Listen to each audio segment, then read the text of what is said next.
Kung ikaw ay naghahanap ng makakausap. Heartline. Kung ikaw ay nangangailangan ng isang kaibigan. Heartline. Daluyan ng iyong damdamin at daluyan ng iyong bawat saloobin. Heartline. Kung saan pinapakinggan ang iyong nararamdaman.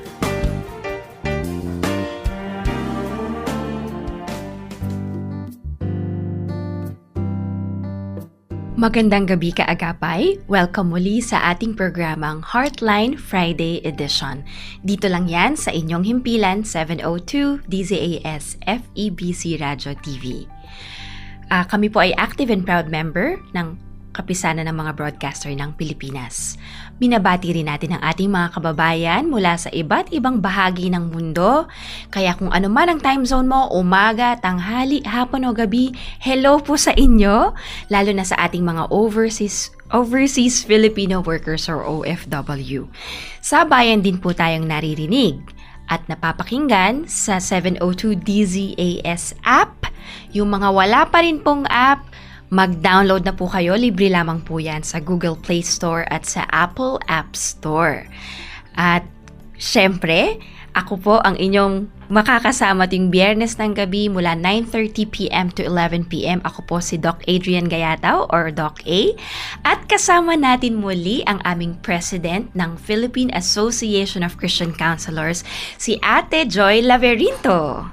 Hello mga listeners natin, mga taga-agapay na nandyan sa kalye, andyan sa mga churches, andyan sa mga opisina pa, online work, no? Yes. Lalo na ngayon, mga misis na nagtatrabaho pa lang, gabi-gabi, nagmo-multitasking, ano pa. Yung ating mga pastors, gusto kong this time, Doc A, gusto kong batiin, shout out yung ating mga kaibigan ko dyan, si taga CCF. Yan. Okay. Alex and Dida Revilla. Okay. Hello po sa inyo. Tsaka Sister Virgie na nasa Virgie Estrella, nandyan sa Silang, mga kaibigan natin saan-saan, And Gigi din, Sister Gigi nasa Cebu.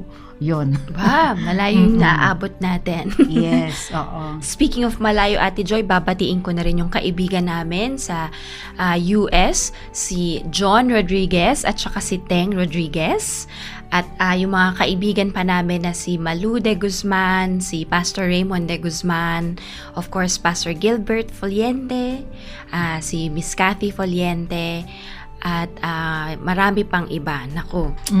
Kaibigan ko sa US, Ana, Lilibeth, ayan, dami. Nakakaabot tayo sa iba't tayo ibang doon. bahagi ng mundo. Yan ang aking mga kaibigan na, alam mo yun, nagtatrabaho pa lang ako sa corporate, kasama ko na yan sila. Wow, hello po sa Hanggang inyo. ngayon nagkikita-kita pa lang kami. Kasi close talaga. Yes. Samahan niyo po kami ngayong gabi. At babatiin na rin natin yung mga nag-message sa atin, si Pastor Winston Reyes. At hello sa inyo ni Ate Gigi dyan sa Victory Katipunan. Ito pa, mga taga-Katipunan, Marite Castro, si Joyce Tan. At ito, mga kasama namin sa small group dati, si Patrick Ong at si Crisel Ong. Hello sa mga inaanak ko. At si Jed Melicor, si Erin at si Tommy Lazaro, mga volunteers natin yan sa Victory Katipunan Kids Church. Hello po sa inyo. Yeah, shout out ulit ako kay Trisha Nanali, si Beth, at saka si Christy na nasa New Zealand. Uy, wow, anong oras na kaya ngayon doon? Oo. Naku, baka iba yung time zone nila. Sige lamang po, magpadala pa rin po kayo ng mga pagbati sa ating Facebook page dahil magkakasama-sama tayo hanggang alas 11 ng gabi. Pwede rin po kayong magpadala ng mga katanungan at mga komento, lalo na tungkol sa topic natin ngayong gabi. Ate Joy, napakahirap pag-usapan ng topic ngayong gabi pero kailangang pag-usapan. At ang ating episode ngayon ay tungkol sa mga deception, mga panlilinlang o panloloko. Yung Ate Joy, lalo na ngayon sa panahon ngayon, palagay ko lahat na tayo or kung hindi man lahat is marami na sa atin ang mga naloko. Lalo marami ngayon mga scammer, mga hacker, at even sa relationship, yung mga nagloloko, yung may mga tinatago na malalaman na lang natin bigla-bigla. So, yan yung mga pag-uusapan natin ngayon. Oo, dahil siguro sa hirap ng buhay, Doc A, no, yung iba napilitan doon sa pag-i-scam. Naalala ko, mayroon akong experience. Kaibigan ko talaga. Sabi ko, hindi naman to nanghiram ng pera. Bakit nanghiram siya ng pera sa akin? So, buti na lang, wala akong signal. So, hindi ako nakapagpadala ng GCash agad. So, siguro mga few minutes after, nag-message siya sa akin, baka makareceive ka ng ganitong text message nang hihingi. Sabi niya, hindi ako yan. Oh, no. Sabi ko, wow, praise God. Kasi I'm supposed to send na magpadala. Kasi this person is very close to me. Yeah. Hindi ako makahindi kasi close to me. Malaking utang na loob ko rin sa kanya. Siya ay na-hack yung kanyang messenger, nanghingi ng pera. So sabi niya, marami siyang nakaibigan na nawala ng nahingian. Yeah. Deception. Alam mo, Ate Joy, ganyan din yung nangyari sa akin. So, dito naman this time, nung nangyari sa akin is may mga nag-message sa akin na hindi ko kilala. Tapos sinabi nila, hello, concerned citizen lang po kami. Account mo ba to? Kasi may nagpo-post na ikaw, pangalan ko, picture ko, sa Viber at sa Facebook, na ganun din, naghihingi ng pera na as if ako yun. Mm-hmm. So, buti na lang may mga concerned citizens na nagsabi sa akin na ginagamit yung account ko. Nako, sobrang talamak. Ganon din yun sa husband ko. Same, Kuya Bong. Yung siya ay, maraming nag-message sa akin, si Kuya Bong, si Bong ba ay ganito? Sa akin nagme-message. Kasi very unusual for Bong na mayroong mga message na hindi daw siya. So, yung pala na-hack. Na-hack yung account niya. Wow, grabe. Usually nga, hindi mo masabi kung yung meron daw time na mga senior ang naloloko sa na-hack. Pero hindi mo nila rin masabi ngayon kasi minsan kahit sino na lang pwede nang magamit na ma-hack or ma-scam. Yes.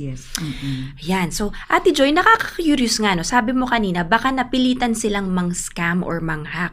Pero bakit nga ba magsisinungaling ang isang tao para manloko ng kapwa? Ako, sa personal experience ko, malaki pa rin yung yung tinatawag na fear, takot. Na takot magpakatotoo, takot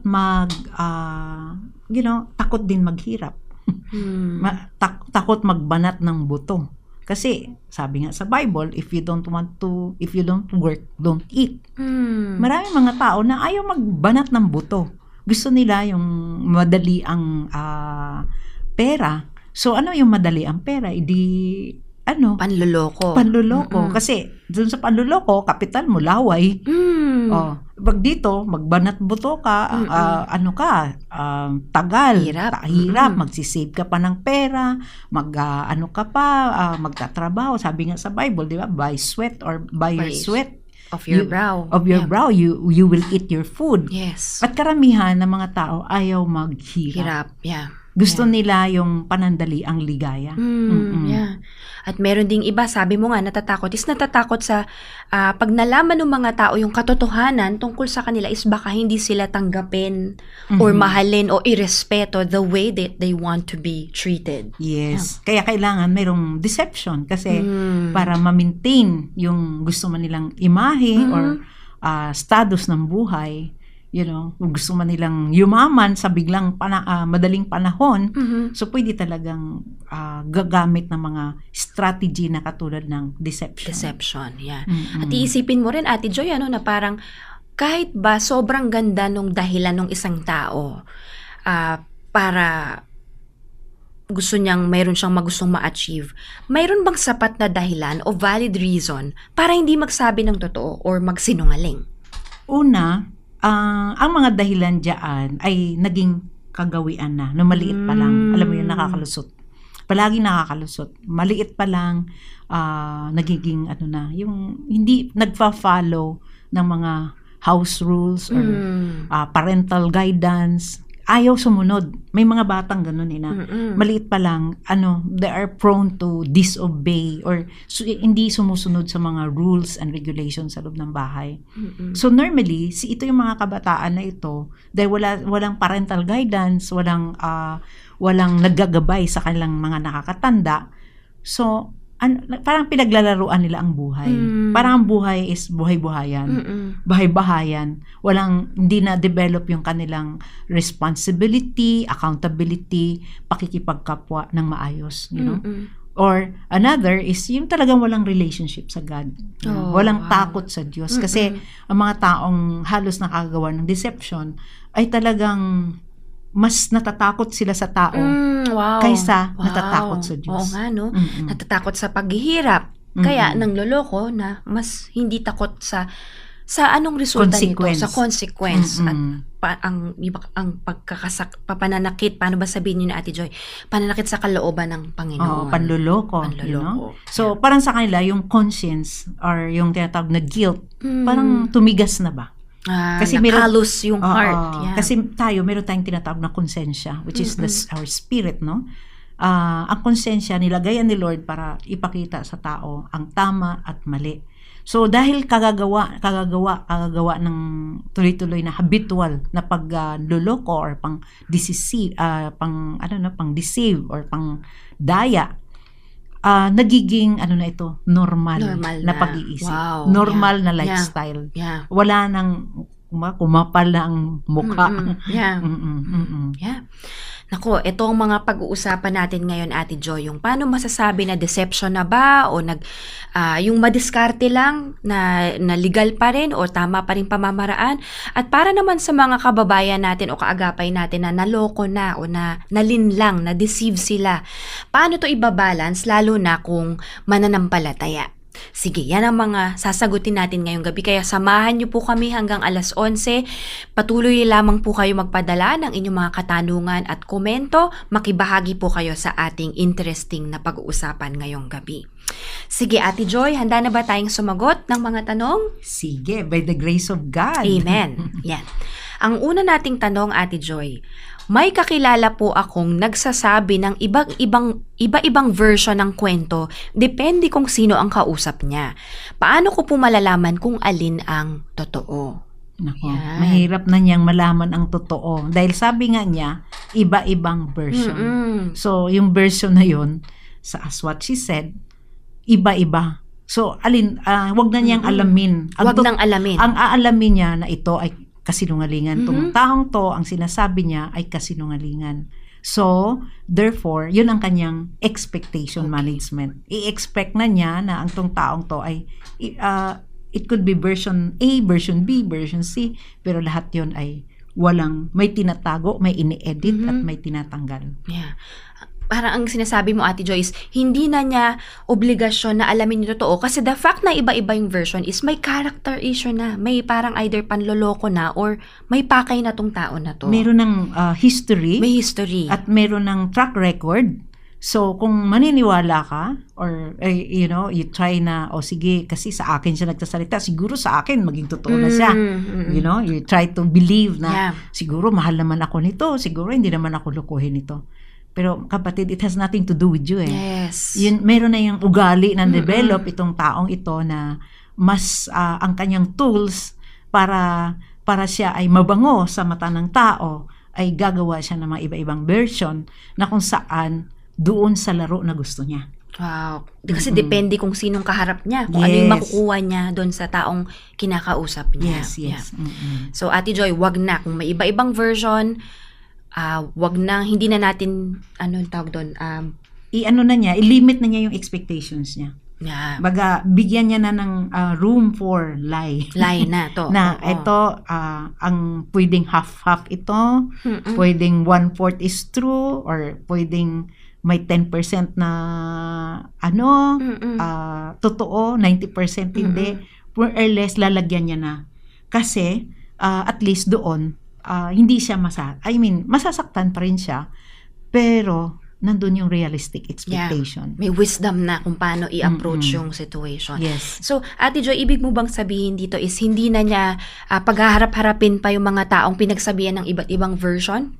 Kasi may ang taong tong nag-choose to deceive, no? Hindi niya kasi hawak ang decision nitong taong to eh. So at least alam niya. For example, I have that experience with my family, Doc A. May mahal ako sa buhay na sobrang mahal na mahal ko at hindi iba-ibang version. Tanaw na tanaw ko talaga.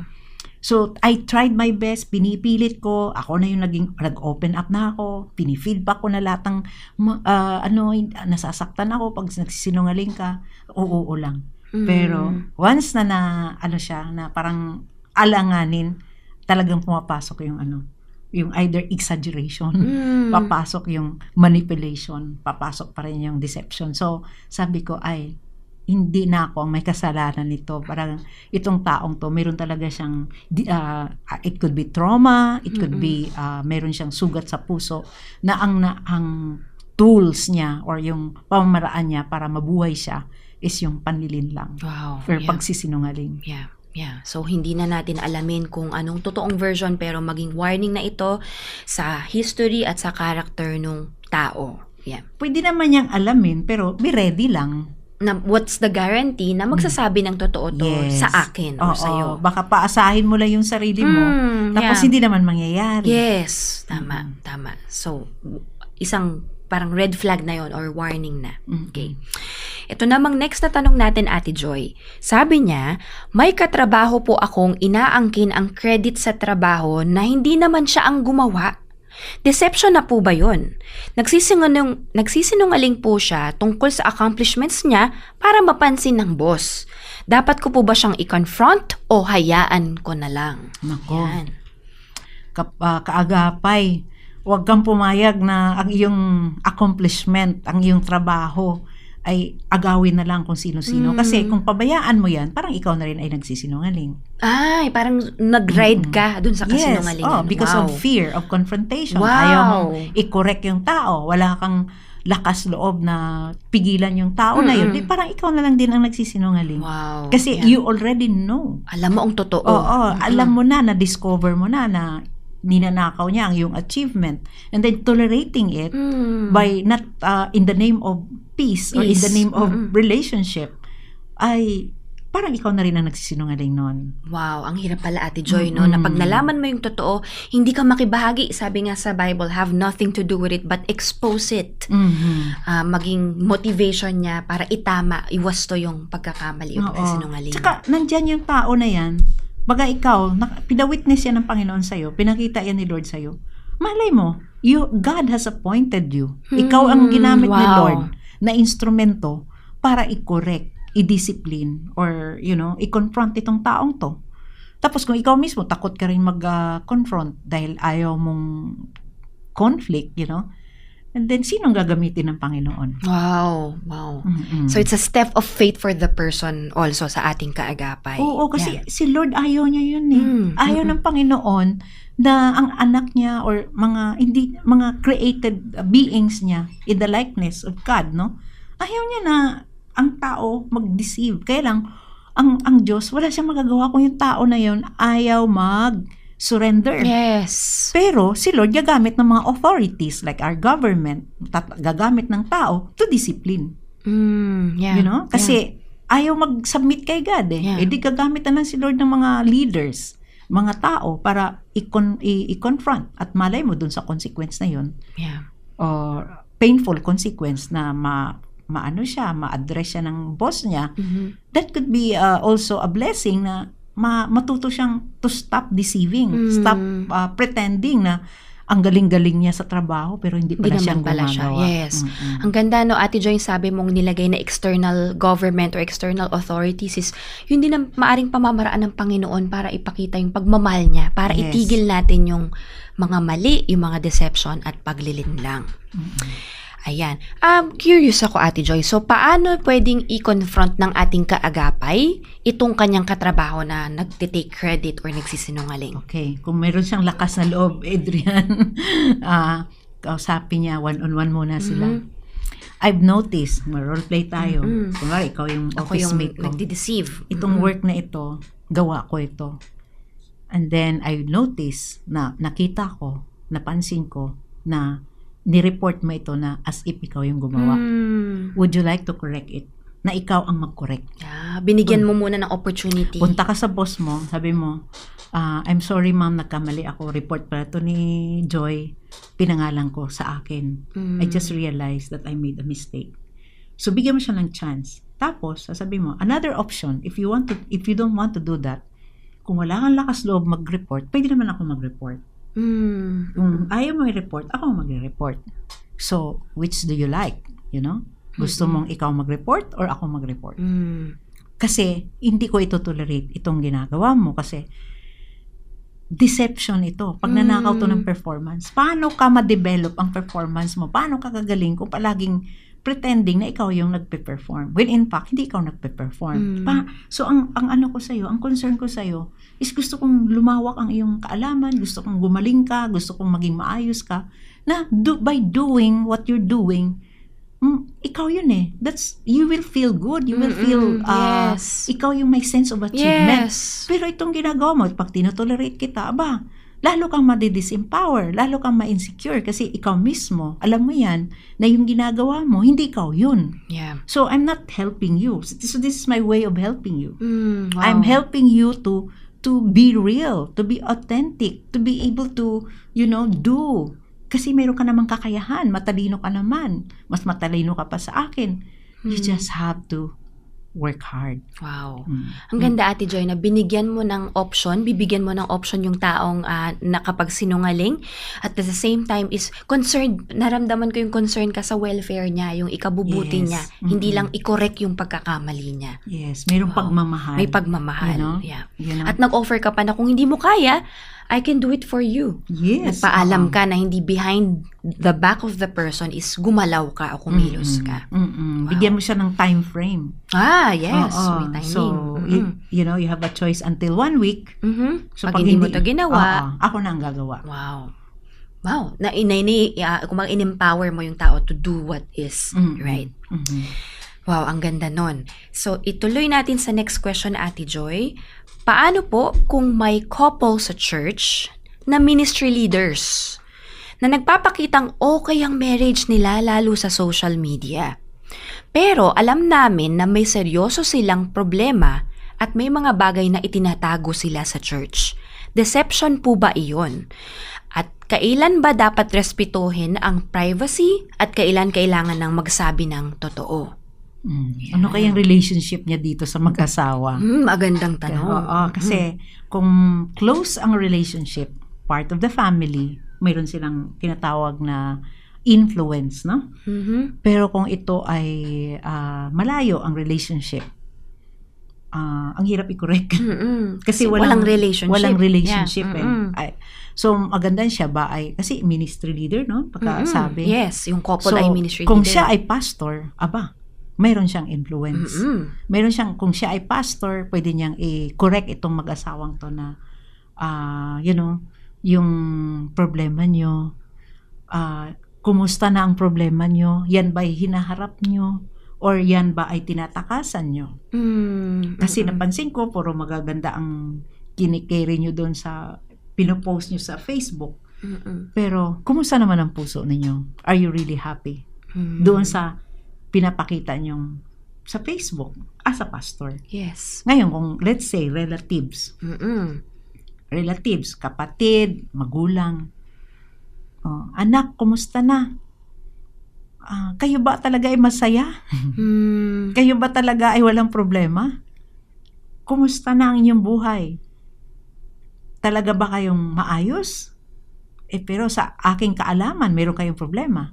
So, are you addressing it or not? Or are you just avoiding it? Kasi anak, nababahala talaga ako sa inyo. Feeling ko marami kayong nadadayang mga tao na when in fact, halos maghihiwalay na kayo. When in fact, parang ang dami nyo nang nasasaktan ng mga pamilya, including me, as your mother, So, I just want you to be truthful to yourself. Address mo yan. Ngayon, kung yun naman ay ministry, yun talagang more is organization. Okay. Part ng board of directors. Ay, bigyan niya ng tawag nito, warning, Kapatid, I'm very concerned sa inyo. Kailan kayo magpakatotoo? Kailan nyo to i-address ang totoong problema nyo? Because I'm very, very concerned na nakikita ko nagdi-disintegrate yung family nyo and here you are, you're presenting to the world, you're happy. Hanggat kailan yan? Hanggat kailan nyo kayang magkunwari. Yeah. Ang ganda nung sinasabi mo, Ate Joy, kasi nga parang niraramdam mo rin yung nararamdaman ng taong nagde-deceive, ano, na they may have reasons for showing ang magandang front, pero nagdudusa sila. At gusto mong tulungan na i-end yung paghihirap nila by prolonging the agony of pretending. But you're helping them to stop it and correct Ang it. tawag ko dyan, Doc A, self-deception. Self-deception. Kasi Sila rin. pwedeng i-deceive mo yung ibang tao. Pero actually, ang dinideceive mo dyan yung sarili. Wow. Pinapaniwala mo na happy ka. Yes. But may problema sa marital. Mayroong third party. Tapos shopping ka. Ang dami mong binili. Sabi mo, hindi bale, kahit may third party yan, ako naman magagandang bag ko, nakakain ako ng masarap, nakapag-travel ako. Pero, yun nga, self-deception. Self-deception, yeah. Pinagpalit ang sakit ng puso sa mga material na bagay. Wow. So, sarili niya muna yung unang-una niyang niloloko kung nangloloko rin siya ng iba. Yeah. Yeah, ang ganda. At sabi mo rin, Ate Joyce, yung relationship nga ng ating mga kaagapay. So, the stronger the relationship, mas may influensya, mas may connection para mag-confront, mag-help, mag-correct. Actually, yan ang dahilan binigyan tayo ni Lord ng family. Wow. So, meron tayong tinatawag na circle family. Family, tapos meron tayong community, tapos meron tayong church. Alam mo itong mga close contact. Iyan ay mga instrument ng God na parang isang tao hindi maging wild. Kasi meron kang pamilya na accountable sa'yo. Meron kang community that you belong. Kasi ako, Doc A, kung wala akong ka-community, wala akong pamilya, wala akong church, I can do anything against, the world. Because wala naman akong taong maaapakan, wala naman akong taong masasaktan. Pero if you have a family, community, church, ginagamit yan ng Panginoon as your, to correct yung mga behavior ng tao. May human instinct natin, may animalistic instinct yan. Na yung the lust of the flesh, the lust of the eyes and the pride of life. Yan eh. Yan yung mga kalaban natin sa sarili. Yeah.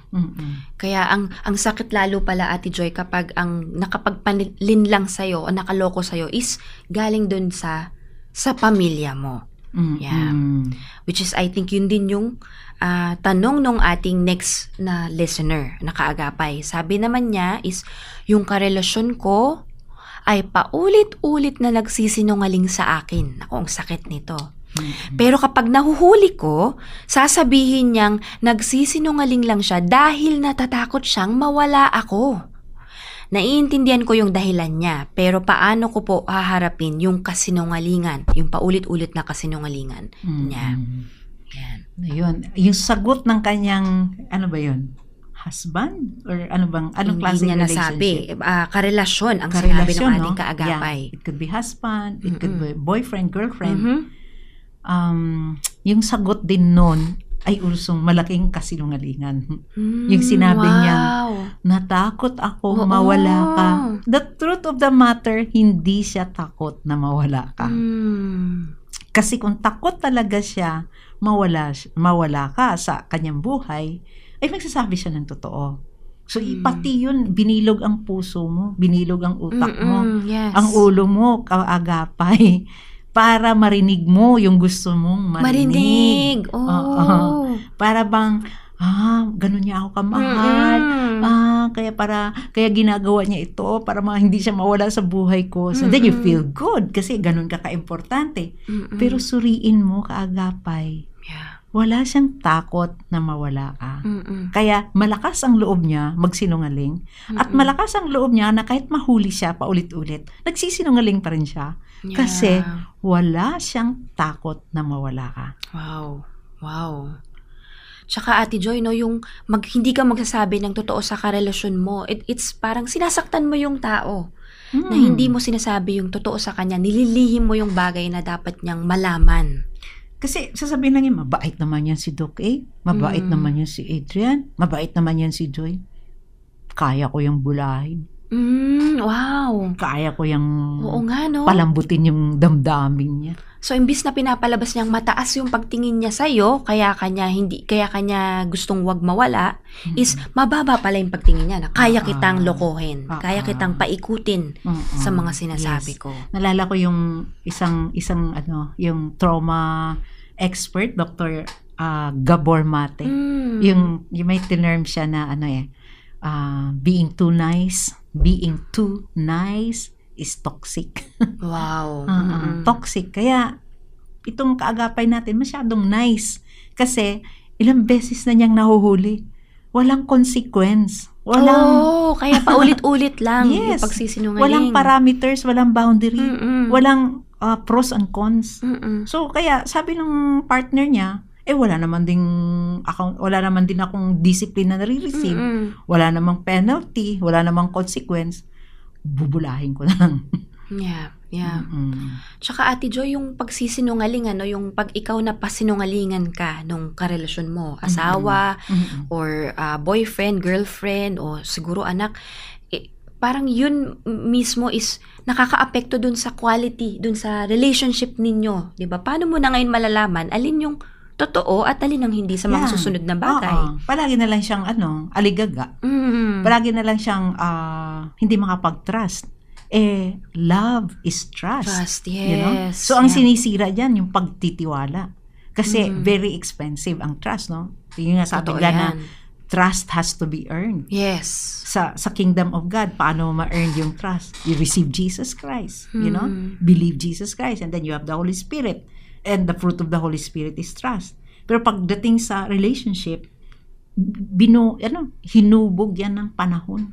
Yes. Shinape yan ng panahon. Ilang years kayong nagsama or nakapagrelasyon para mabuo yung trust. Yeah. Tapos ngayon kung sisirain lang siya again and again and again, aba, Yeah. yan ba'y worth it na relasyon na alam mo na yung relasyon na yan ay hindi siya nahubog ng pagtitiwala. Yes. Yeah. May time element yung pagtitiwala. Yeah. Ate Joy, so yung tanong niya, naintindihan daw niya yung dahilan, pero paano ko po haharapin yung kasinungalingan niya? Ano na ang maari niyang gawin ngayon? Harapin niya ang kasinungalingan sa katotohanan. Harapin ang kasinungalingan sa katotohanan. Na sabi mo sa kanya na, may grasya akong binigay sa inyo, grace period. Ilang years na ba ito? So ngayon, lagyan na natin ng aside from grace and mercy, lagyan na natin to ng boundary. Lagyan na natin tong, ang courage kasi, yung definition ng courage is yung, you are courageous enough to stop the abuse. Wow. Kasi abusive na siya. Actually, abusive na ito kaagapay. Yeah. Hindi na ito lang. kasinungalingan. This is a repetitive. Paulit-ulit. Yeah. This is a form of abuse. Abuse, yes. So, bilang having a courage to speak the truth in love, stop the abuse. Na, sasabihin mo sa kanya, ayaw mong mawala ako, pero this time, mawawala na ako sa buhay mo. If you ulit-ulit, Ulitin pa rin. Yeah. one more time. Yes. One more time, bigyan kita kasi matagal na kitang binigyan ng one more time. Ito, last time. Yeah. Yeah. Pero pag sinabi mo yan, you have to be ready. Na ikaw din mismo, willing kang mawala siya. Yeah. Kasi kung ikaw mismo, ayaw mo ring mawala siya, di magpa-abuse ka na lang. Which is na-enable masakit. yung May relasyon, pero ang kapalit, abusive relationship. Yes. So what's the purpose of that relationship na mayroon namang abuse? Yeah. So parang inayaan niyang maging biktima siya ng paulit-ulit na pag-abuse sa kanya. Tapos ang effect niyan sa kanya, hindi na rin siya magtitiwala sa ibang tao. Kasi ipoproject niya yan eh. Yung karelasyon ko, hindi nagsasabi ng totoo. Siguro ang iba, ganun din. Pati yung iba, damay. Yes. Yeah. Yeah. So, Ate Joy, pwede kaya na kung talagang malalim nga yung, dahil nga paulit-ulit na ito, maari may time element na matagal na is matulungan sila sa Christian counseling, like kung mag-asawa to or romantic relationship is a couples counseling. Kung willing yung nagsisinungaling. Oh, yes. Willing siyang mag-seek ng help kasi mga kaagapay, ang counseling maging effective lang yan kung mismo yung naghahanap ng tulong, external help, talaga naghahanap ng lunas. Pero kung para lang makalusot, para lang magkabati tayo yung ulit. tinatawag nating prescribed counseling. Yes. Alam mo yan, sige na nga, magpa-counseling ako kasi prescribed to eh. Or else, pag hindi ako nagpapa-counseling, lagot ako dito sa taong Iiwan niya na ako. nagpe-prescribe. Oo. Pag ganun, di effective. Dapat kusa sa kanya talaga ang pagkagustong mag-go through ng proseso. Naghahanap talaga ng solusyon. Yes. Naghahanap ng lunas. Pero kung ang pagsisinungaling, doon siya makakuha ng benefits. Yes. Kasi anong guarantee na sa counseling is magiging honest din siya. Yes. Baka lolokohin niya rin yung tumutulong sa Bubulahin din kanila. niya. Yes. Wow, sige. Magandang, yan ang mga pagbubulay-bulayan ng ating kaagapay. Ito pa ang isa nating question, Ate Joy, bago tayo mag-short break. So, may kapamilya po akong nagsisinungaling tungkol sa pera dahil ayaw niyang malaman namin kung saan niya ginagamit ang pera. Hanggang saan po ba dapat ang pag-intindi sa isang taong may personal na problema pero niloloko na ang pamilya? Nako, ang pera. Pag yan ay hindi na correct, sa family, sa loob ng pamilya, yan ay lalaki yan. Baka maging sindikato na yan. Wow, oo nga. So, sa loob pa lang ng bahay, hanggat ang crime yan, pag yan ay nilabas natin sa labas ng sitwasyon ng bahay, pag nanloko ka ng pera, ano mangyayari? Kulong, di ba? Yes. Makukulong ka. So, wag nang maging mabait sa tao na yan. Kasi Yes. pag hindi ka maging mabait, hindi ka magiging tough love, or strong, or, magiging, matatag, sa pag-disiplina. Kasi pera yan eh. Pwede niya yung dalhin kung saan-saang relasyon. Sa opisina, sa lipunan, sa international venue. So, doon pa lang sa loob ng bahay, i-correct na talaga siya. I-correct na siya kasi may issue siya sa pera. So, kung hindi siya makorek dyan, delikado. Meron kaming sitwasyon na bata siya, bata. Inakyat niya yung bahay. Ang edad ng bata, mga 10 years old. Umakyat na siya ng bahay. Naaakyat niya yung bahay, nabubuksan niya yung bahay. So, kinurek ko yung magulang. Sabi ko, you need to correct this. Hindi pwede akyat bahay yan eh.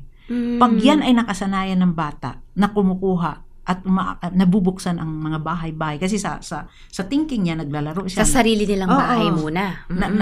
Nabubuksan niya yung bahay ng kapitbahay.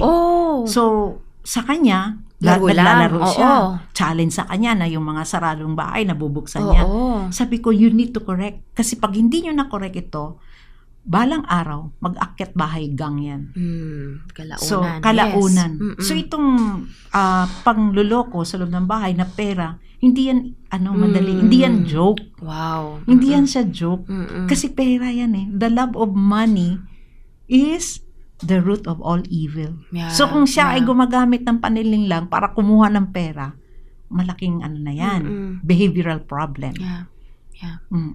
Nakaka-curious din, Ate Joy, na kung sa sarili niyang pamilya is hindi niya maipagtapat yung pinagtutuunan niya ng pera, ano kaya yung maaring mga dahilan bakit niya kailangan magsinungaling sa pamilya, or ano yung pwede magagawa ng pamilya para maging open or maging honest itong kapamilya nila tungkol sa paggamit ng pera?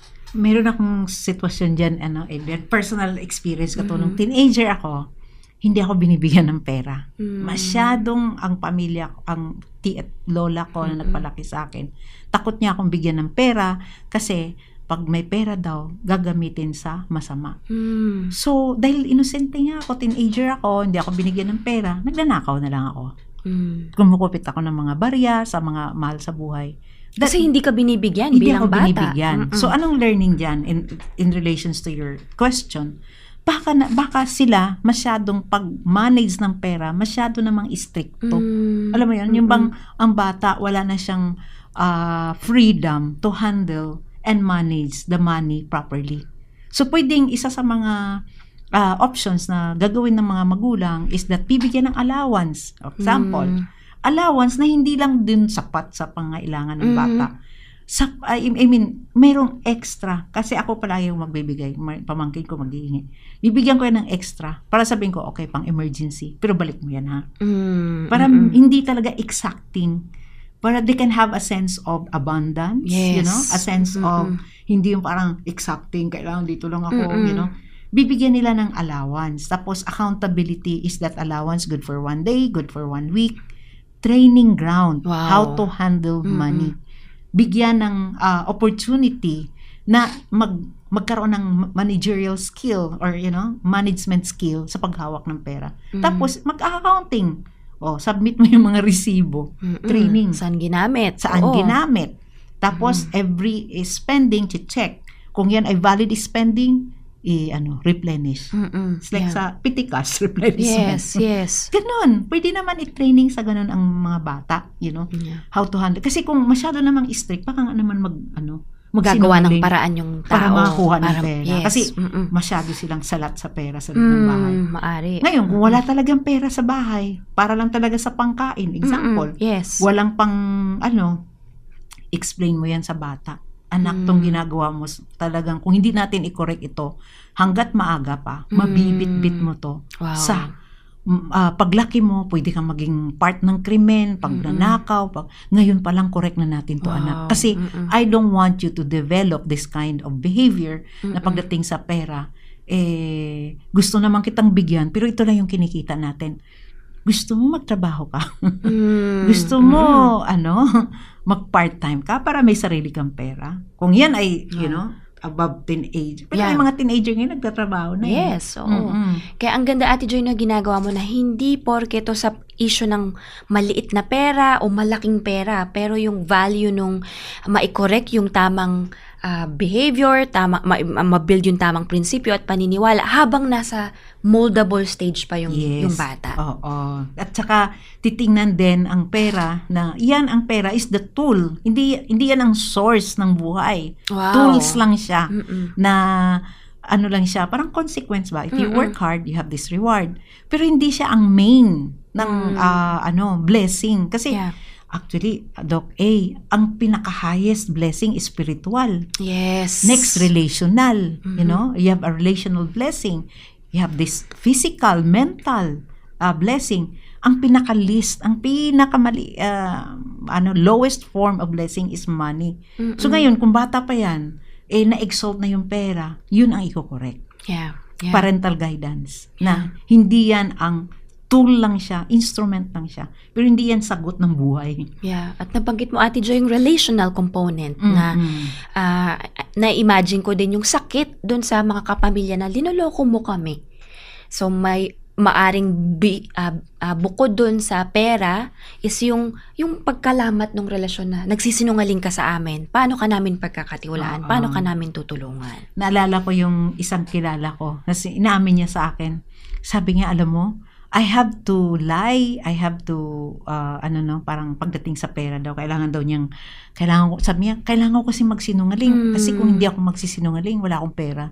Wow. Yun ang sabi niya. So, na-develop sa kanya yung mindset na to have money, kailangan niyang sinungaling. Pero kinorek ko siya doon. Sabi ko, pag yan ay nakasanayan mo, delikado yan. Kasi, marami namang opsyon na magkaroon ka ng pera. Yes. Na hindi lang naman pagsisinungaling para magkaroon ka ng pera. Maraming kaparaanan. Magtrabaho, maganda ang pakikipagrelasyon mo sa tao. Alam mo yun?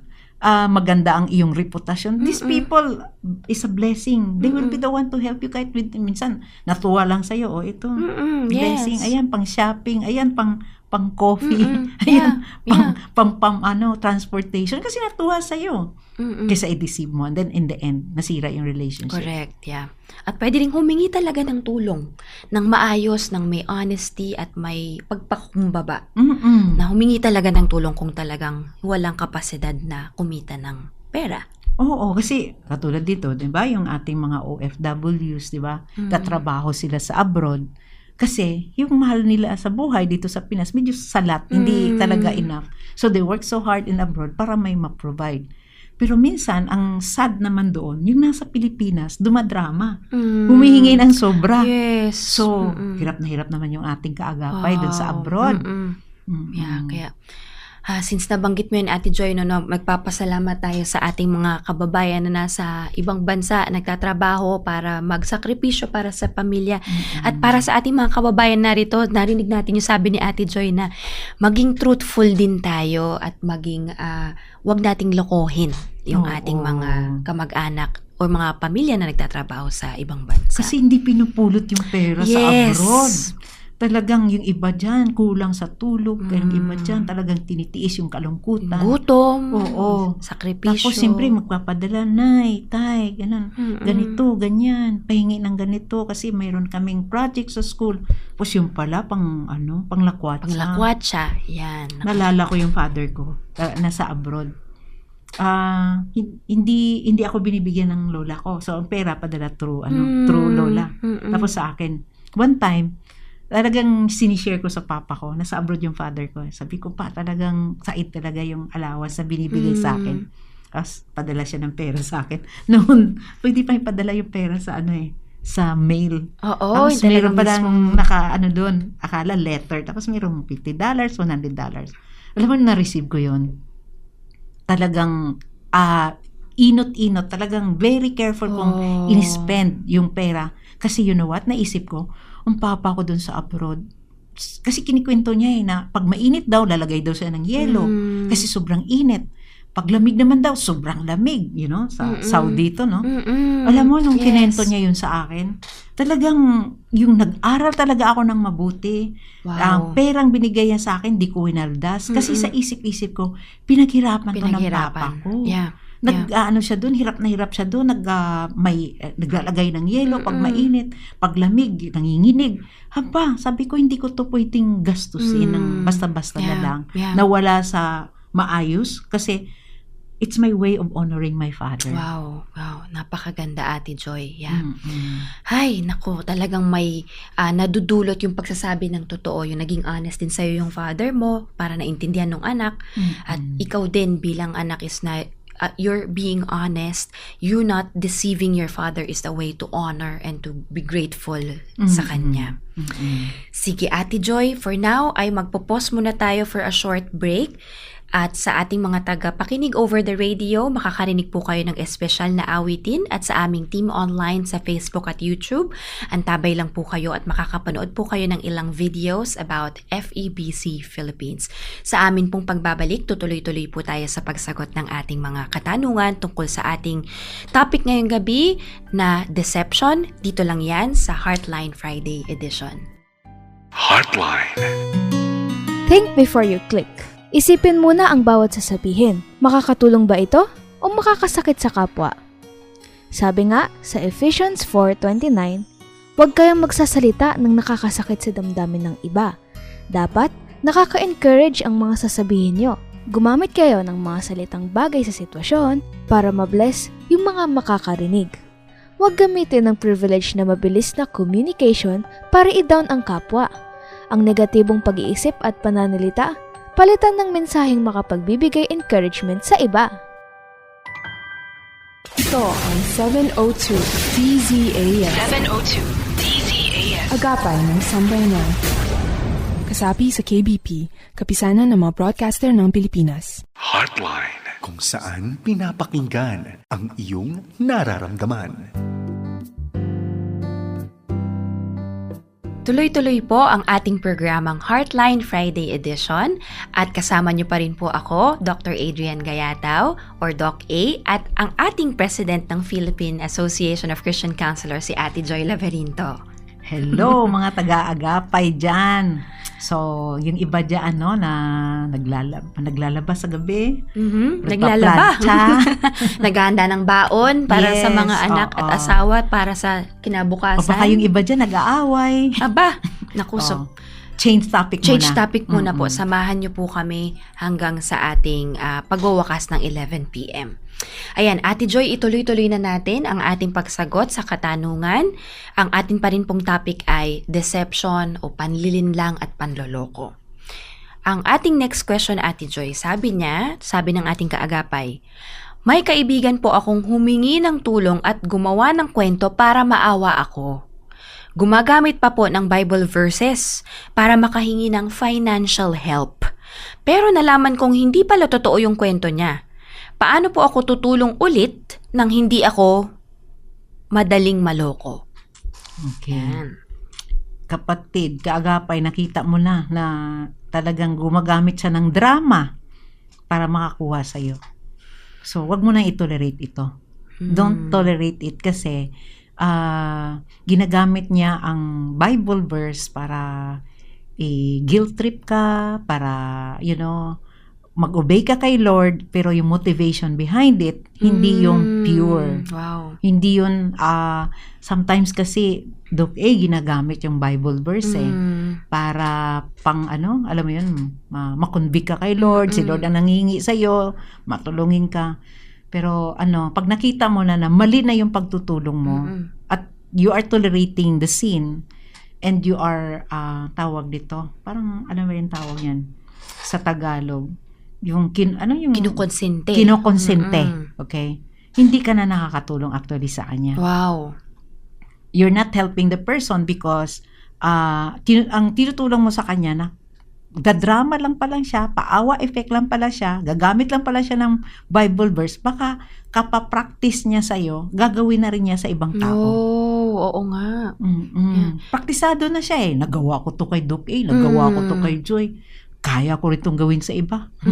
Paawa effect, padrama, gagamit ng Bible verse. Na-enable yung pagsisinungaling at paggamit pa ng salita ng Panginoon. Huwag mo na lang siyang tulungan. That's one way of helping this person. Wow, ang ganda nun, Ate Joy, na ang pagtulong mo sa kanya is tinuturuan mo siyang huwag ituloy yung pagsisinungaling o panloloko. Yes. Yes. Ate Joy, so kung nalaman na ng ating kaagapay na gumawa lang ng kwento, nagamit pa ng Bible verse, paano niya pwedeng, kailangan ba niyang i-confront or kailangan niya bang wag na lang tumulong? Kung malakas ang loob niya, nakatulad ko, i-confront ko. Pero may mga tao kasi driven by guilt, driven by shame, or minsan nagbibigay sila out of guilt, out of shame, out of responsibility, or minsan out of utang na loob, no?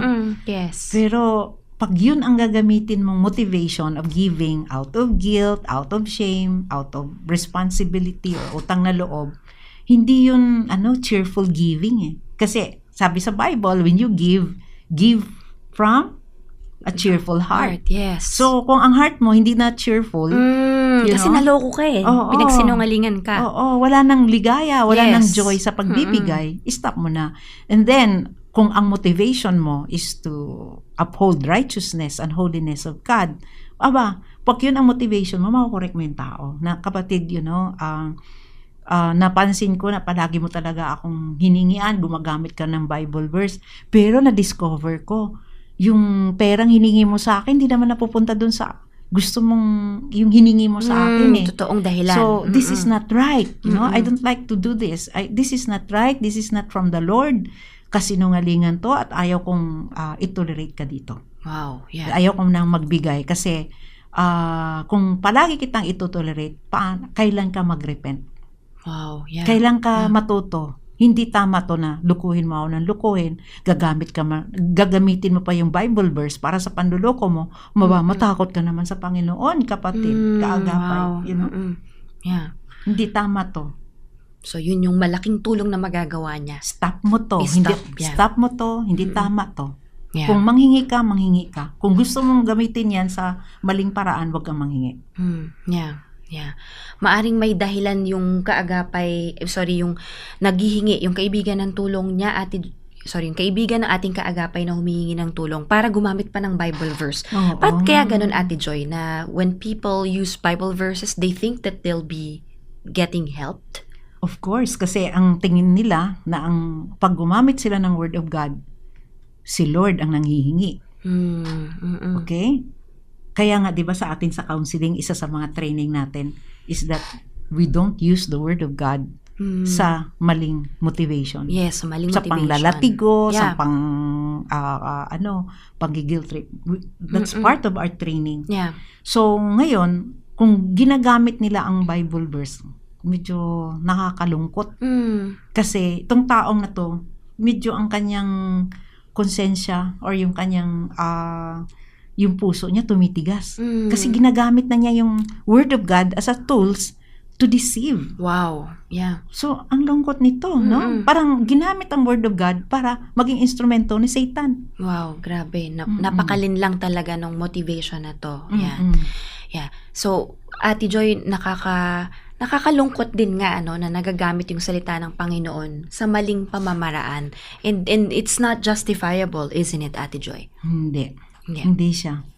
Kaya tayo na naka-witness or tayo nakakaalam, i-rebuke talaga yan. Kaya nga sabi nga, di ba, the Word of God is useful for rebuking, teaching, correcting. And training in righteousness. Oo. Yes. Hindi siya pwedeng gagamitin sa kasinungalingan or sa deception. Gagamitin yan to correct, to confront, to rebuke. Kaya tayo din Ate Joy is maging mas maalam tayo, mag-meditate ng salita ng Panginoon para na discern din natin kung kailan ito maling ginagamit at kailan ito ang tamang sinasabi sa atin ng Panginoon. Yeah. Kaya nga, guard your heart. Guarding our hearts. Sabi ng Panginoon, tingnan mo ang puso mo. Kasi ang puso ng isang tao, yan din ang witness, di ba sabi ng Panginoon, I will write my commands in the tablet of your heart. Yeah. So yung puso mo ang magsasabi. Even the giving, alam mo yan, parang napipilitan ka lang. Parang itong taong to, every time nagbibigay talaga ako, wala akong saya, pero I have to give.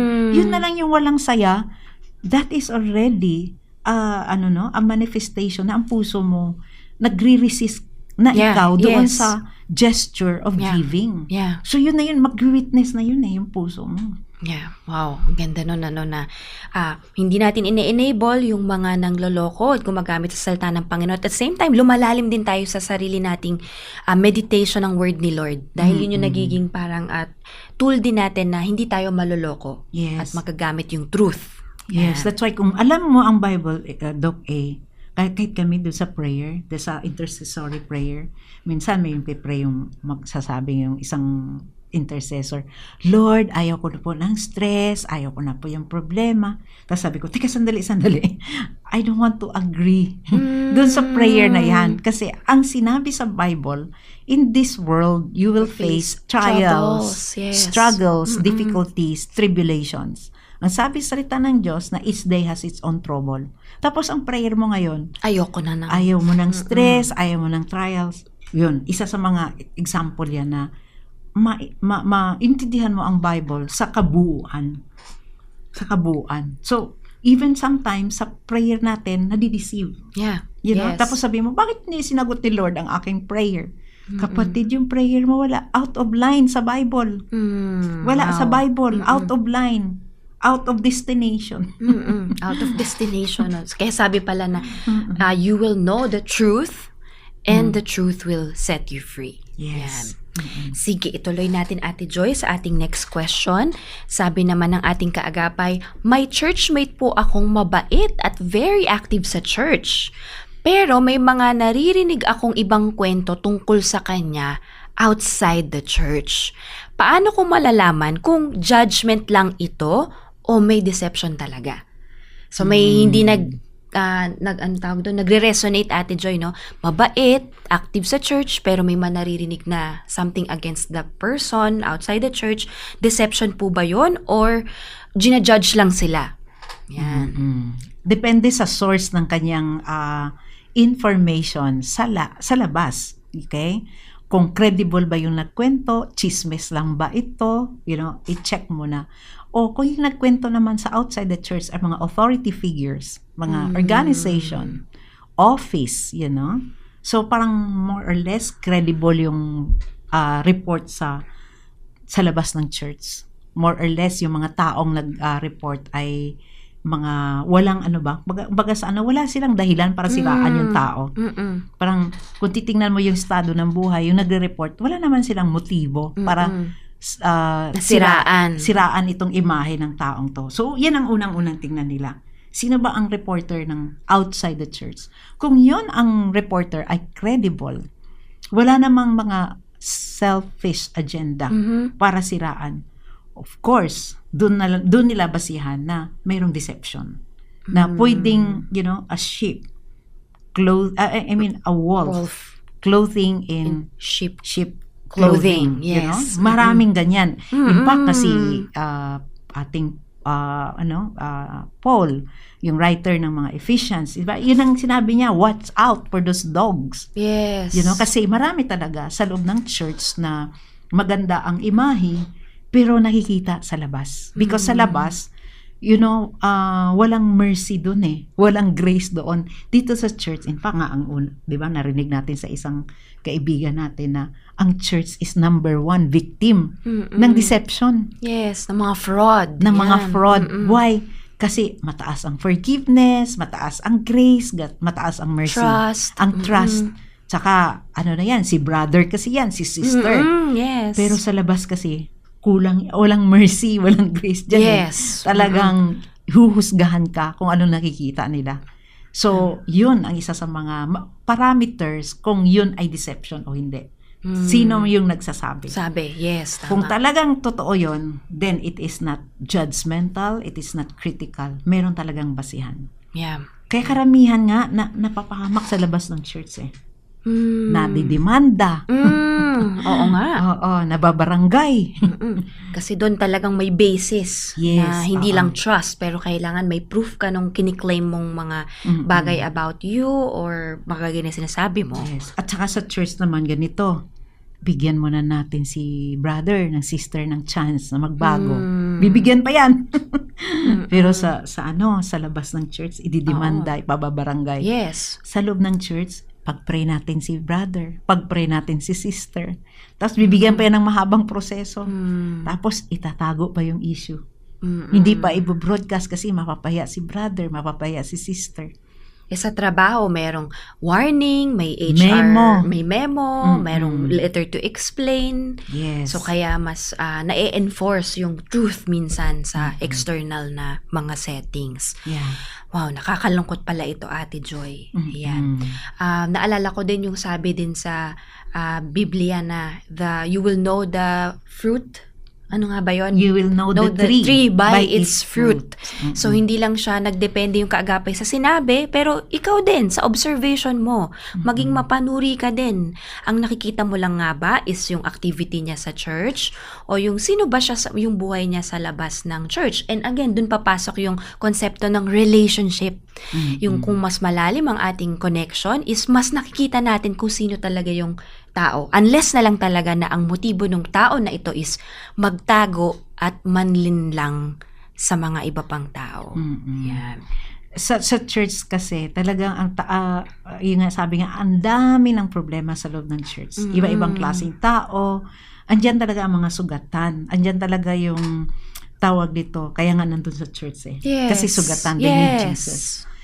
Pero kung ang church dinadaya at hindi nagpakatotoo at mas nakikita pa ng mga non-church people yung katotohanan, ang lungkot, no? Nakanglungkot, yes. Yeah. Na supposedly sa church sila magpakatotoo. Yeah. Doon kasi nandun yung healing, nandun yung restoration, transformation. Pero kung nag-act as if or nag-perform sa loob ng church, kaagapay. Sayang ang panahon kung nagdi-display at nagpe-perform. Pretend lang. Oo, kasi ang church is not a stage where you can perform. Yes. Diyan parang hospital mo yan, spiritual hospital mo yan eh. Yeah. Na diyan ka magpapagaling, diyan ka magpakatotoo. Pero kung ginagamit mo ang church as diyan ka mag-perform at magpakita ng gilas, at hindi naman totoo. At para saan, Ate Joy? Oo nga eh, para saan? Parang anong may mapapala ka ba na anything kung maganda ang tingin sa'yo, pero hindi naman totoo? Yung iba naman dyan, ginagawa nila yan para makakuha sila ng connection sa loob ng church. Oh, nakakalungkot din nga. Na may mahingian sila ng pera, may matakbuhan sila. Yeah. So, or mayroon silang pangalan sa loob ng church. Sikat sila sa loob ng church. Yeah. Yan. Kaya gusto nating matulungan ng ating mga kaagapay na maging magkaroon ng home sa church. Yung ikaw ay nakaka-journey, ikaw ay nako-correct, ikaw ay naaalagaan, at ikaw din ay nakakapag-serve. Yes. Kung ano talaga ang calling at purpose sa'yo ng Panginoon. Yan. So gusto lang natin i-remind na ang church is not a place to perform. Hindi itong place na magpakitang gilas. Yes. Actually, church is the place where you can be yourself. Yeah. Ito yung place na magpakita ka ng, totoong kulay, totoong estado ng buhay. Kasi diyan ka, that is the place God wants us. 'Di ba? Sabi ni Lord na mag-disciple, i-disciple, mag-create ng disciple. Pero paano ma-disciple ang isang tao kung nagpe-perform? Paano siya mahubog? Paano siya maturuan ng tama, ang mga tamang values kung hindi niya pinapakita yung totoo niyang, hindi siya talaga makikilala. Kung ano yung mga pangangailangan Kaya niya. maraming mga wrong conception na akala doon sa church sisikat sila, doon sa church mabango sila, doon sa church needed sila. Hindi yun Kahit di ba sa training natin as a counselor. Yes. Tinatanong tayo ano bang motivation mo for being a counselor? Gagamit ka ba ng being a counselor para sikat ka, para needed ka, para dito yung mga problema mo dito ito ang sagot, di ba? Kinokorek tayo dyan. Yes. That the issue of our client should not be an answer to our problem. Right. Yes. So ang church then, church ministry, church involvement, hindi yan sagot ng iyong problema. Yeah. So sa ating mga kaagapay, Ate Joy, na nag-a-attend kayo ng church pero hindi pa kayo involved, like wala kayong mga kaibigan talaga o walang nakaka-journey sa inyo, we encourage you po na maging bahagi ng isang local church at magagamit doon ninyo ang mga prinsipyo mula sa Biblia para masabi nyo na dito ako talaga itinalaga ng Panginoon sa season ng buhay ko na ito. Yan. Sige, Ate Joy, meron pa tayo ditong mga tanong. May kinalaman din yata ito sa church community. Paano po kung may taong ginagamit ang pagiging Christian niya para mas madaling pagkatiwalaan ng iba, pero nalaman naming hindi pala totoo ang mga sinasabi niya? Paano natin naharapin yon bilang church community?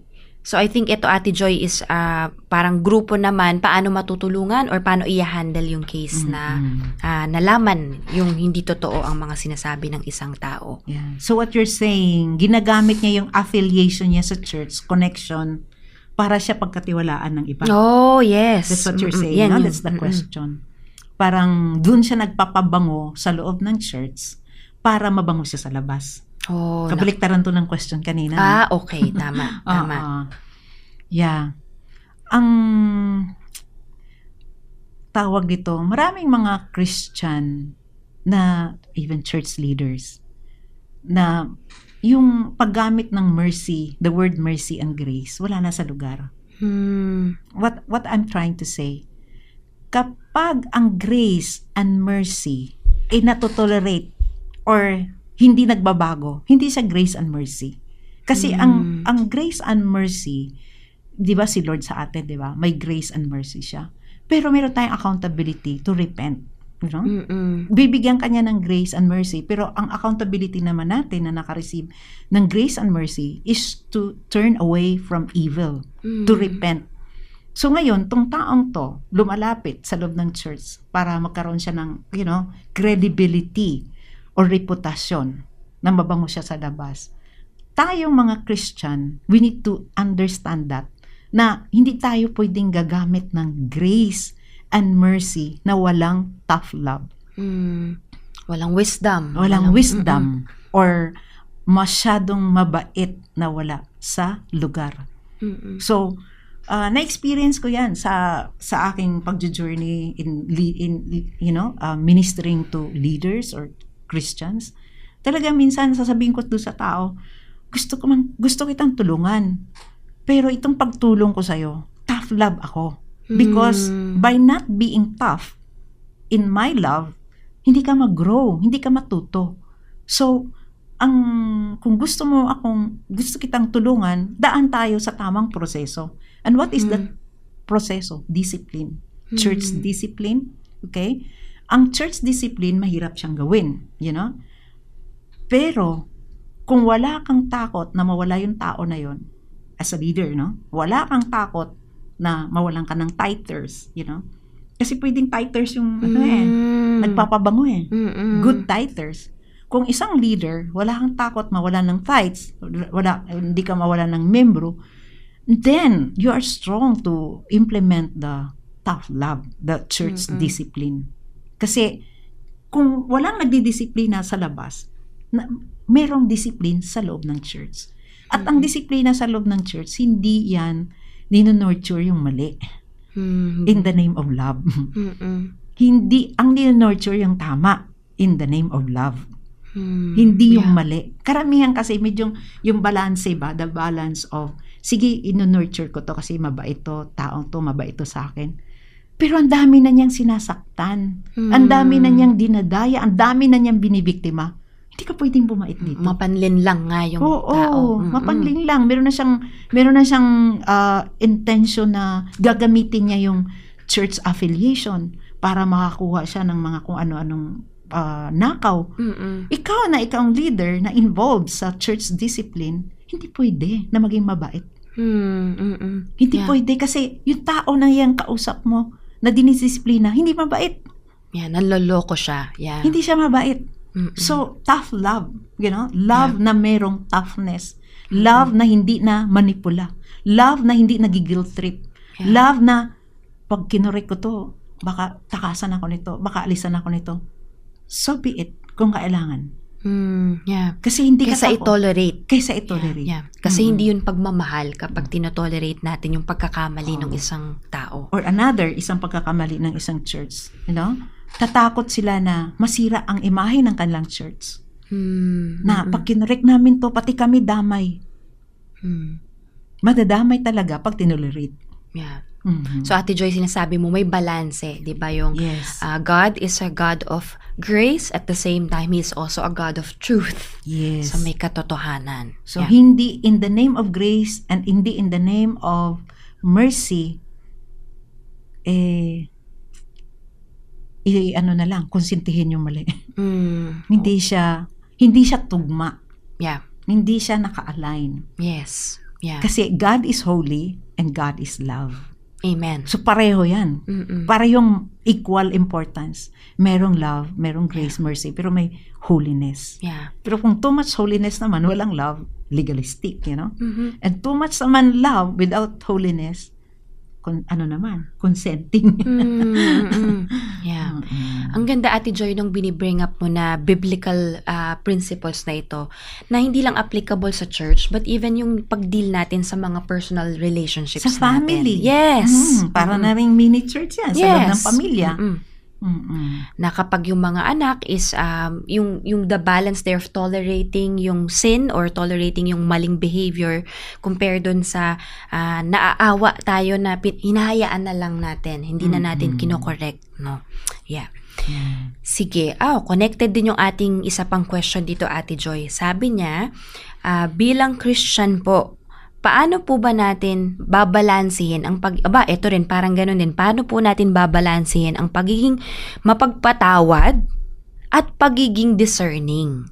Paano tayo magiging loving at gracious without becoming too trusting or allowing ourselves to be deceived? Yan, ang hinap nga naman. Pakiulit nga ulit. Oo. Parang yan Oo, medyo mahirap natin. Sabi na ating kaagapay, bilang Christian tayo. Paano po natin babalansihin ang pagiging mapagpatawad at pagiging discerning? At mapatawad at pagiging discerning.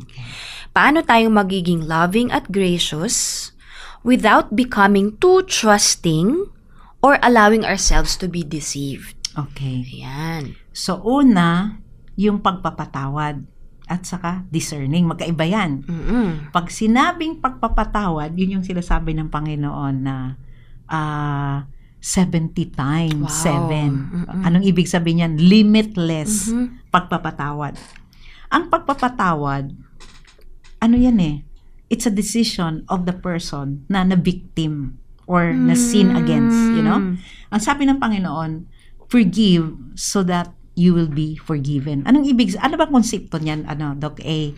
Ang isang tao, kapag ako hindi nagpapatawad, for example, because nabibiktima ako, so ang gagawin ko, hindi ako magpatawad. So magagalit ako, maiinis ako, I want to revenge and avenge, and I want to get even, I want to, saktan ko rin siya. So sabi ng Panginoon, forgive so that you will be forgiven. In other words, sabi ng Lord, bitawan mo yan sa puso mo, kasi kung hindi mo yan bibitawan, yung response mo, yung reaction mo, ikaw din ang magsasuffer. Wow. Yung galit mo, yung puot mo, na biktima ka na nga. Tapos meron ka pang puot, meron pang galit, meron pang inis, meron pang you want to also, retaliate. Sabi ni Lord, revenge is mine, my friend. Vengeance is mine. Vengeance is mine. So wag mong nakawin yan, akin yan. So kaya sabi ng Panginoon, yun yung concept ng patawad. Wow. Alisin mo yan sa puso mo para hindi ka mag-suffer. Alisin mo yan sa puso mo para hindi ikaw ang mag-carry ng bigat. consequence. Yeah. So that's the concept. Pero yung discernment, iba. Wow. Discernment is knowing what is good and what is evil. What is right and what is wrong. Alamin mo yan using the Word of God. Alamin mo yan. Kaya punuin mo talaga ang puso mo ng Word of God. Wow, Kasi yes. the Word of God is the lamp unto our feet. Siya yung magbibigay ng siya yung magbibigay ng iyong direction kung anong klaseng gagamitin mo. Yes. And the Holy Spirit will give us the spirit of discernment. Yes. Wisdom, the word of wisdom, word of knowledge. That's why yung intimacy mo sa Panginoon, lawakan, i-deepen. Kasi once na-deepen yung relationship sa God, ang isang ibibigay niya is the power of discernment. Wow, praise God. Yeah. Makikita, parang, alam mo yan, hindi mo nakikita ang rason, pero mararamdaman mo. Yeah.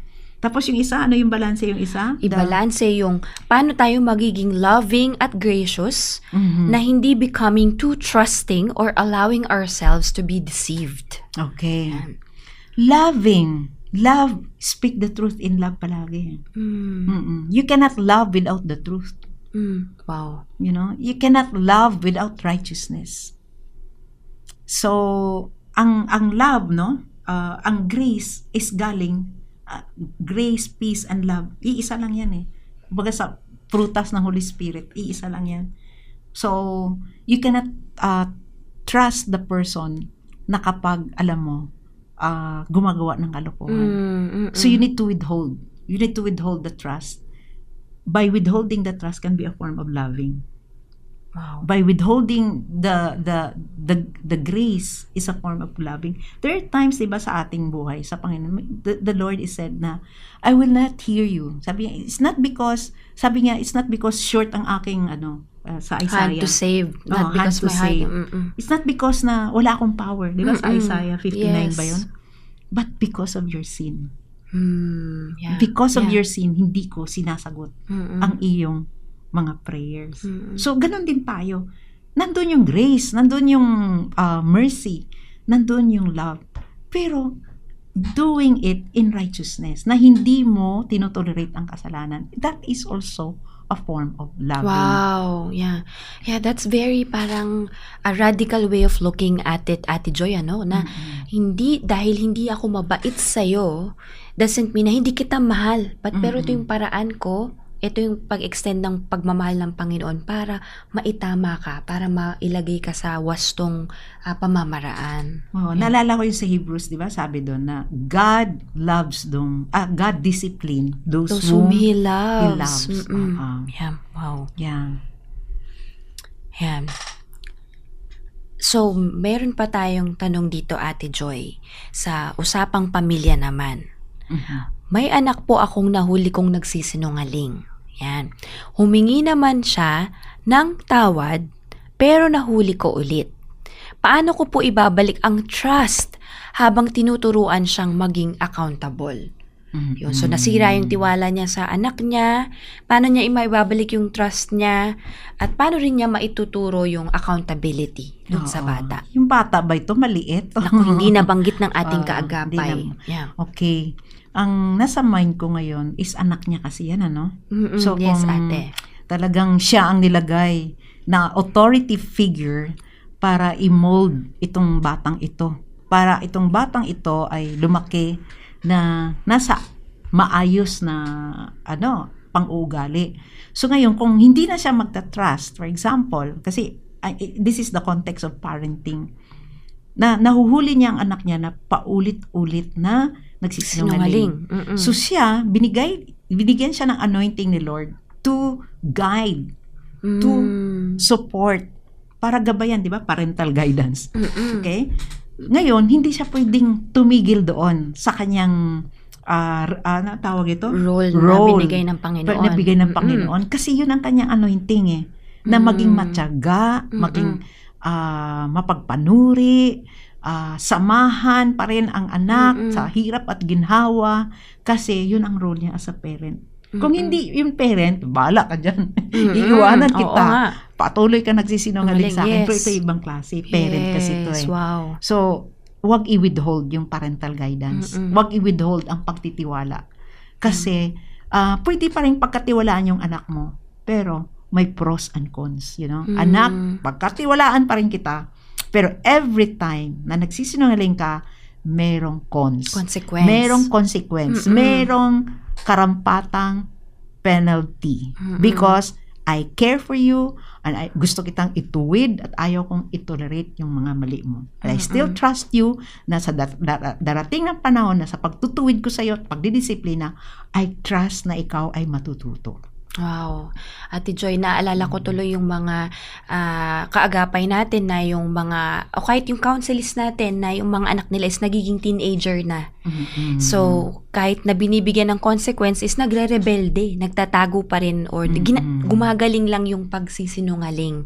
So, anong pwede nating maitulong, maipayo dun sa mga magulang ng mga anak na kinokorek, may consequence, pero patuloy na nagtatago, patuloy na nagsisinungaling. Meron akong nakilalang ganyan na nung nag-teenager siya, lumaki yung kanyang pagre-rebelde. At tinanong ko siya, anong dahilan?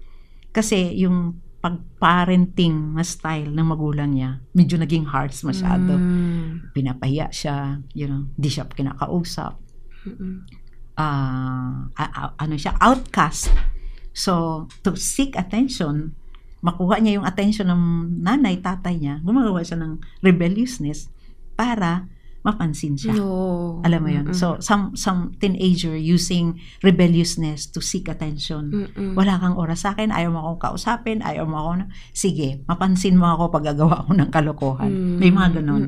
Another, hindi natugma yung edad sa parenting style. Baka yung parenting style ng magulang ay pang toddler or pang very early childhood. controlling. Hindi na nagtugma doon sa edad ng bata kasi pag teenager na, 'di ba, may gusto nilang hawakan yung freedom, gusto na nilang may sense of choices na sila, hindi na yung diktador ng parenting.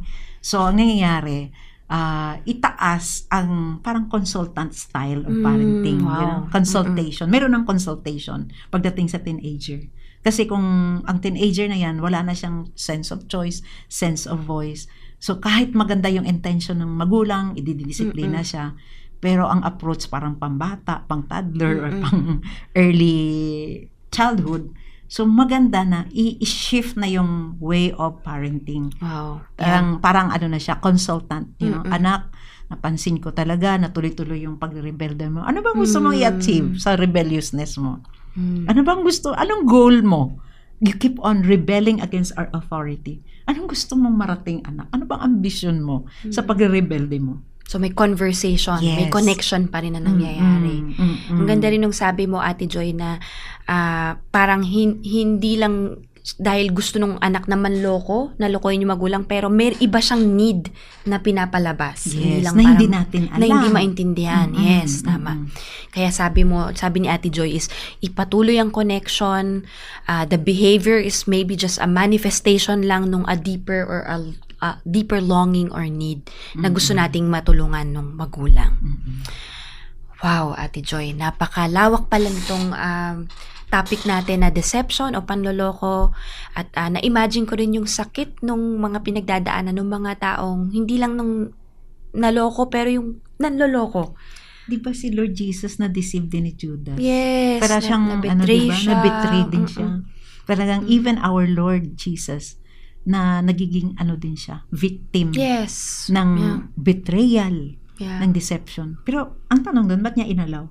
Because minahal niya tayo. Wow. Minahal niya. Na inalaw niya yung sarili niya na saktan ng kanyang creation, which is the humanity, para ipakita yung motivation naman ni Lord na despite na na-betray siya, tinatapos pa rin niya yung kanyang mission. Wow. Na ang pagmimisyon niya, na despite of the betrayal, despite na, winawarak ang kanyang buhay, pinapahiya siya, hindi siya nakatingin doon eh. Nakafocus siya sa kanyang mission na tapusin niya, na bayaran ang kasalanan ng sanlibutan. Dahil alam niya, yun lang ang sagot.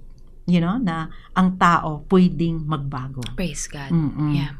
So, masakit para sa Panginoon, pero pursuing siya in giving His life. He died on the cross. After 3 days, nabuhay siyang muli para lang ipakita na siya talaga ang answer. Amen. Jesus is the answer ng ating mga issue sa ating buhay. Issue ng puso. The issue of the heart. Si Jesus is the answer. Pero, sa tamang paraan. Yeah. Kasi hindi lang niya words, but with action. Yeah, wow. Ate Joy, we will ask you para ipanalangin natin ang ating mga kaagapay na nagdadaan sa ganitong mga unos, mga sila ay maaring naloloko o sila mismo ay nasa sitwasyon na hindi na nila alam kung anong gagawin kung hindi manloko o magsinungaling dahil may mga pangangailangan sila. Sige Ate Joy, samahan niyo po kami sa papanalangin sa ating mga kaagapay. Okay. Panginoong Hesus, kilala mo ang mga taong nanloko or nabiktima ng panluloko. Pareho itong masakit, Lord. Pareho itong may guilt, may dala ng pag-uusig ng kaaway, yung pagko-condemn ng kaaway that they don't deserve your love. They don't deserve transformation, healing, Panginoon. And Father, I pray na yung mga self-deception na yun, i-expose mo ito, Lord. Yes. Na hindi kasagutan ng kanilang pagkain, na sila ay mag-deceive, hindi kasagutan ng kanilang reputasyon na mag-deceive, Panginoon. That is not the tool that you have given us. Sinabi mo po, Lord, na you have come for the sick. You have come. You did not come for the righteous. You did not come sa mga magagaling. Kundi pumarito ka sa mundo para dun sa mga may sakit, sa mga kasalanan, sa mga nagkakasala na katulad ko at katulad ng bawat isa sa amin. So Lord, I pray na merong matakbuhan ang mga either nag-deceive or na-deceive, meron silang matakbuhan. At ikaw yon, Panginoon. Ikaw yon na isurrender nila ang buhay sa inyo. Na manumbalik sila at sabihin nila, Panginoong Hesus, tulungan mo ako na hindi na ako makapag-deceive. Yes. Panginoong Hesus, i-transform mo ako na hindi gagamitin ang pag-deceive para makakuha ng pera, makakain at magkaroon ng maayos na pamumuhay. Lord, I pray that you will give them, convict them by the power of the Holy Spirit, na yung deception is not the tool. Yes. It is the tool of Satan. It is not your will, O God. It is not part of your plan na ang tao ay ma-hook, ay matali sa deception, Panginoon. Lord, tulungan mo po sila, Lord, na magkaroon sila ng break ng kanilang puso. Yes. Yung masakta, yung puso nila iiyak na ang una nilang sinaktan ay ikaw, Panginoon. Yes. Na despite na binigay mo ang iyong bugtong na anak, patuloy pa rin silang nagkakasala. Lord, makita nila ito na unang-una kanilang sinasaktan, Panginoon. At kapwa-tao na nagmamahal sa kanila, mga kapwa-taong nagtitiwala sa kanila. So Lord, I pray, Lord Jesus, oh God, set them free. Amen. I pray, Lord, oh God, bigyan mo sila ng word of wisdom. Bigyan mo po sila ng word of encouragement. Na yung mga salitang ito ay magpapamangha sa kanila at magsasabi na enough is enough. Tama na ang pangluloko, tama na ang deception dahil ang sinasaktan ang Diyos, ang kapwa-tao at ang sarili. And that is not love, Panginoon. Hindi siya love. So Lord, tulungan mo po silang makaranas ng iyong pag-ibig.